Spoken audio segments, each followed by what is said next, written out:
Assalamu alaikum, it's me, Salam Sabi, and I decided to make this video because sometimes I feel that the brothers and just men in general don't appreciate their wives. So I decided to make this video because sometimes it really upsets me that you don't realize the blessing that you have.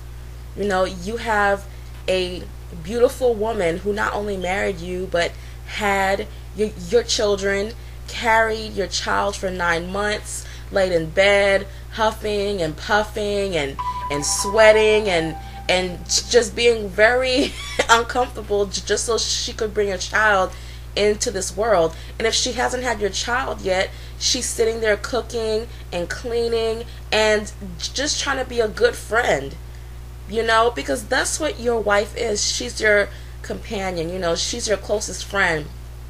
And it just really upsets me when these insecure men, and it doesn't have to be Muslim men, when these insecure brothers just go in on their wives and mistreat them. I mean, it makes absolutely no sense. You don't deserve your wife if you're treating her like crap. You know, she deserves better. Take her frustrations out on yourself. Go and try to do better for yourself and stop trying to put all your low self-esteem and your self-worth and you're hitting on your wife, or you're telling her she's not attractive, or you're calling her fat or too skinny or ugly just to bring her down to your level. And it just really upsets me because there are so many beautiful sisters out there who love their husbands to death, but they don't even get the same type of love back. I'm sorry, it just really upsets me because sometimes, especially within the Muslim community, I feel it's the sisters who suffer the most. Well, in general, in the whole world, it's women, it's us who always carry the burdens. If our husband is having issues, he always puts it on us. You know, so sometimes I feel that we as women, we suffer quietly. You know, as men, they're allowed to run around and marry second, third, fourth wives and basically act a fool. You know, we can't act a fool. You know, we're forcing our daughters to marry too early and you know, forcing them to wear niqab, you know, once they hit puberty. It's just all types of silliness. But your son and your husband is allowed to run wild. Does that, I mean, it makes absolutely no sense that the women are so much more disciplined than the men.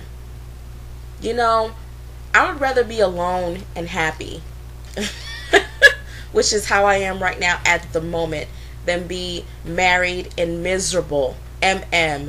Married, miserable. No, because there's a lot of people out there who are married and they are not happy because their spouse is driving them crazy.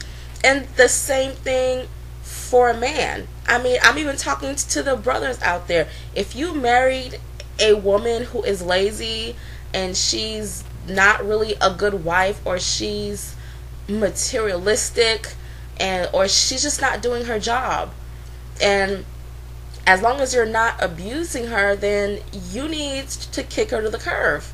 I mean, I know that, you know, Allah, he doesn't like divorce. It's one of the most hated things that is actually permissible.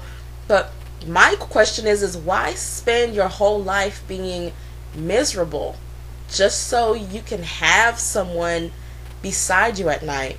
I would rather be cold, old, and alone before I have some devil, shaitan, sleeping in my bed every night.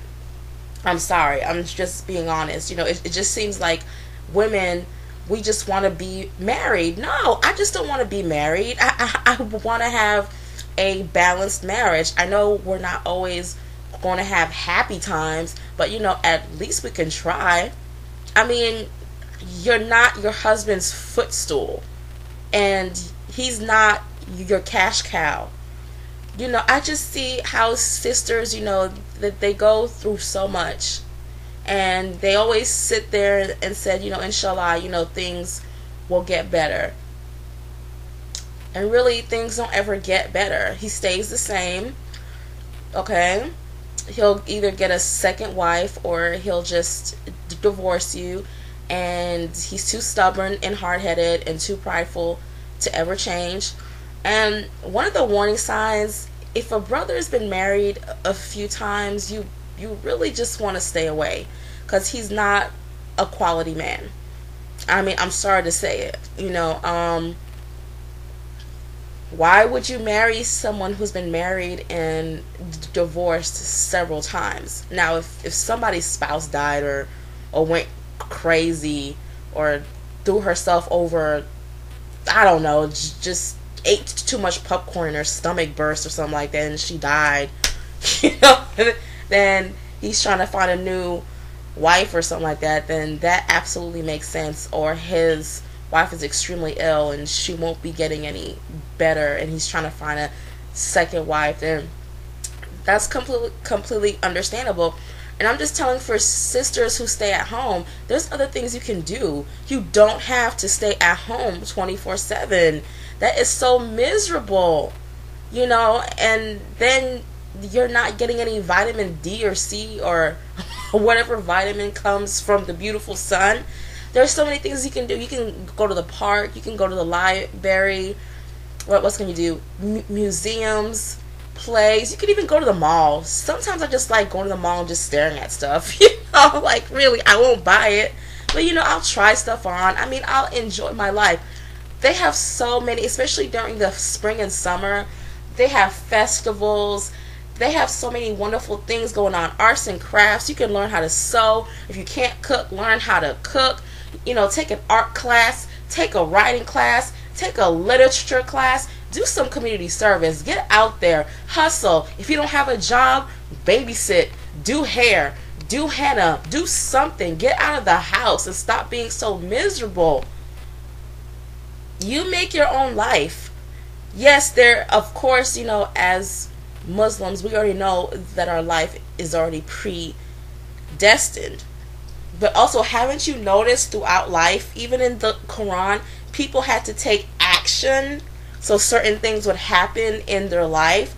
Like when the Prophet was being persecuted, he didn't just sit around and just let them come and chop off his head. You know what I'm saying? Like he made moves, he made plans, he had people who helped him.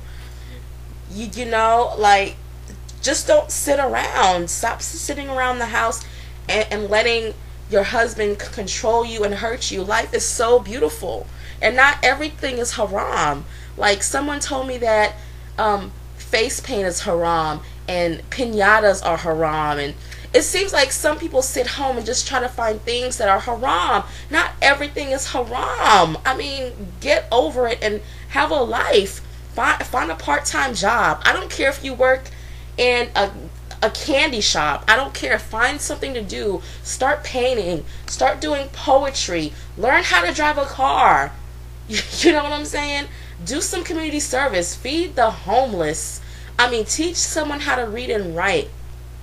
Learn more about Islam. Read more. Well, a lot of you guys already read a lot of Quran, so I don't think that's really helpful advice. But just live your life.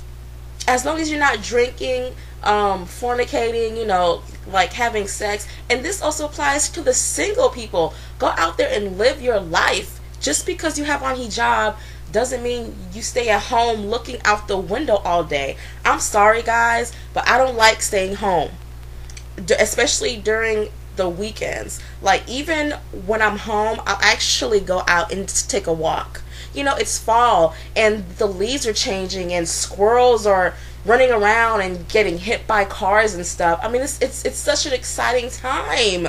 Look at all these beautiful colors. I mean, look at all these people walking in the park. Who cares if they're staring at you? I mean, embrace nature. Say hello to a dog. Pet a dog. Astaghfirullah, I gotcha. Just enjoy yourself. I mean, there's so many. Go to college. I mean, do something and stop sitting there and whining. Buy yourself a pair of really bright colored shoes, gold or something like that. Enjoy life and stop being so miserable And stop trying to make your wife miserable, or stop trying to make your husband so miserable. I mean, it's just all of these miserable people. Or if one person's happy and cheerful, there's always one person who's trying to bring you down. And sometimes it's a family member, it's a close friend. Nobody is telling you to stay in the house. If you're in a helpless situation and you can't do anything, then I understand. You know, if you live out in the middle of nowhere and there's nothing close to you, then I can understand. But if you live in the city or in the suburbs where there's a bus, there's no reason to stay home. Go bowling, go horseback riding, go camping, do something with your life, and stop complaining that everything is haram. Not everything is haram. And stop allowing your husband to use you as his footstool and sex slave. You are more than a vagina. I mean, you're more than just a penis. Go out there and live your life. Take a trip, take a cruise, go to Paris, do something with your life. I mean, it's just, it just gets really, learn how to cook something new. You know what I'm saying? Stop. I just get tired of hearing all of these, oh, I stay home all day stories. No, that's your problem. Like, learn how to sew, learn how to design, go to fashion school, do something with your life. If you like taking pictures, go to school and study photography or whatever the hell it's called. And just if you like dancing, well, we know what some people say about dancing. So, you know, dance in your house. Dance in your house, okay? You know, crank that soldier boy. Crank that soldier boy. You know, do something. Learn how to belly dance in your house. I don't know. Just find something to do. Find a hobby.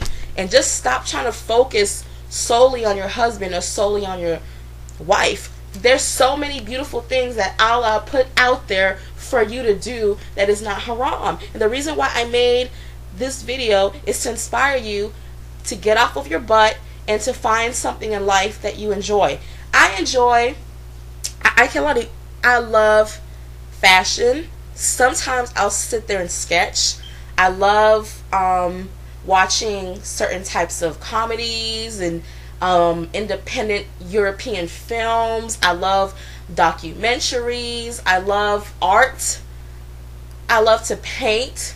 There's a lot of things, even when I'm home, that I don't even tell my friends. I just randomly do them, you know. Just something to take on my... I enjoy reading. I mean, I enjoy making vlogs. I mean, there's just so much things. Life is so beautiful. I enjoy trying out new restaurants.